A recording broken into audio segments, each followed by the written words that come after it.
नमस्कार. बातमी आहे बीड जिल्ह्यातून.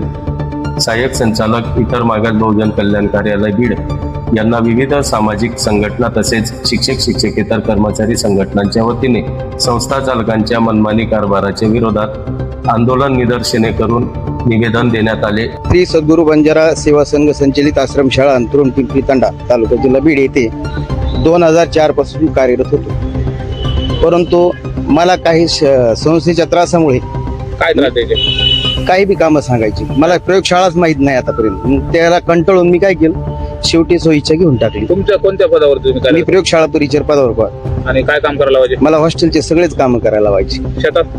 शेतात बी जात होतो. काय काय काम करायचे? काही बी जे सांगतील ते समजा काम करायला लावायचे. मग शेवटी त्रास सहन न झाल्यामुळे तुम्ही राजीनामा दिला, मी घेऊन टाकली सोयीच्या. स्वेच्छाने निवृत्ती घेऊन टाकली. असं त्यात प्रत्येक त्यात पण कर्मचारी माझे 8-9 महिन्याची पगार अजून अडकलेलीच आहेत. देत नाहीत. काय म्हणतात संस्था? बॉन्ड मागत होते, पण तुम्ही बॉन्ड देण्यास नकार दिला आणि सोयीच्या घेऊन टाकली. संस्थाचालक कसे छळतात? आता ते सूर्यगताईने सगळं स्पष्ट सांगितलेलंच आहे, त्यात तुम्ही बघितले. त्यात काही तुम्हाला तसंच छळलं? आम्हाला छळल्यामुळे मी माझ्या मागे काही हे नसल्यामुळे, मी आधार नसल्यामुळे सोडून दिली नोकरी. सोडून दिलं. मनमानी कारभार करणाऱ्या संस्था चालकावर कारवाई, भ्रष्ट कारभार करणाऱ्या संस्था चालकावर कारवाई, गैरकारभाराची चौकशी, संस्था चालकाच्या गैरकारभाराची करत नाही. मुजोर संस्था चालकांना पाठराखण करणाऱ्या सहाय्यक संचालक क्षीरसागरचं करायचं काय? भ्रष्ट संस्था चालकावर कारवाई, कर्मचाऱ्यांना न्याय, कर्मचाऱ्यांशी अमानुष वागणं करणाऱ्या संस्था चालकावर कारवाई, संस्था चालक सहाय्यक संचालक क्षीरसागरचं करायचं काय?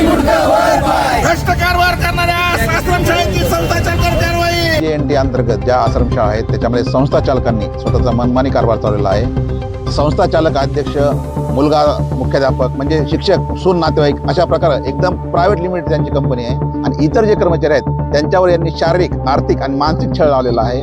दुसरी गोष्ट म्हणजे आमचं असं म्हणणं आहे, या शाळेमध्ये ऑनलाईन जी हजेरी आहे ती ऑनलाईन घ्यायला पाहिजे. तिसरी गोष्ट, अथर्व पिंपरी या ठिकाणी जी आमची भगिनी महिला स्वयंपाकी जी आहे त्या महिलेला संस्था चालकानं म्हणजे शाळेवर कार्यरत असताना इतर कामं, रानातली कामं सांगणं वगैरे त्याला विरोध केल्यामुळं त्यांचे पती आणि त्यांनी याच सहाय्यक संचालक त्या ऑफिसमध्ये तक्रार केल्यानंतर त्यांना मारहाण झालेली आहे. त्याचबरोबर वडझरी पाटोदा तालुक्यातील या आश्रमशाळेमध्ये मोठ्या प्रमाणावर गैरव्यवहार झालेला आहे. मजूर जो रोजगार हमीवरचा मजूर जो आहे तो शिक्षक म्हणून करत आहे आणि त्यांनी लाखो रुपयांचा पगार उचलला आहे. या संबंधामध्ये गेल्या कित्येक वर्षापासून वारंवार तक्रारी करून सुद्धा सहाय्यक संचालक इतर मागासवर्ग बहुजन कल्याण विभाग बीड कुठलीही कारवाई करत नाही. ते संस्था चालकांना पाठीशी घालत आहेत. त्यामुळे आमचं असं म्हणणं की अगोदर यांच्यावर कारवाई व्हायला पाहिजे आणि संबंधित प्रकाराची सखोल चौकशी व्हायला पाहिजे आणि या बीड जिल्ह्यातल्या संपूर्ण शाळांचं उच्चस्तरीय समितीमार्फत ऑडिट करण्यात यावं आणि शिक्षक, विद्यार्थी आणि शिक्षक कर्मचारी जे आहेत त्यांची हजेरी जी आहे ती मला वाटतं ऑनलाईन करण्यात यावी अशी आमची मागणी आहे.